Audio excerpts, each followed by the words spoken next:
आज सकाळच्यान गोंयान घोग्यांनी पावस पडटा तसोच हवामान खात्यान जो काल रेड अलर्ट दिल्लो 24 तारखेक काल रेड अलर्ट दिल्लो तो आयज गोंयान आमी पळोवंक शकतात आख्खे गोंयभर घोग्यांनी पावस पडटा पणजे सयत आख्खे गोंयभर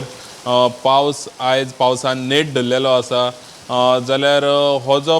पावस ह्या वर्साचो पावस आमी सोंपलो अशें आमचो अदमास आशिल्लो पूण आयज जो सकाळच्यान जो पावस लागला आनी परत रेड अलर्टाच्या जोमान जो पावस लागला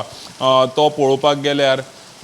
पावस अजून सोंपना आनी अजून पावस खूब पडपाचो आसा ह्या वर्साचो अशें दिसता जाल्यार पळोवया आयज सकाळच्यान जो पावस पडटा आख्खे गोंयभरचे पावसाची कांय खीण चित्रां।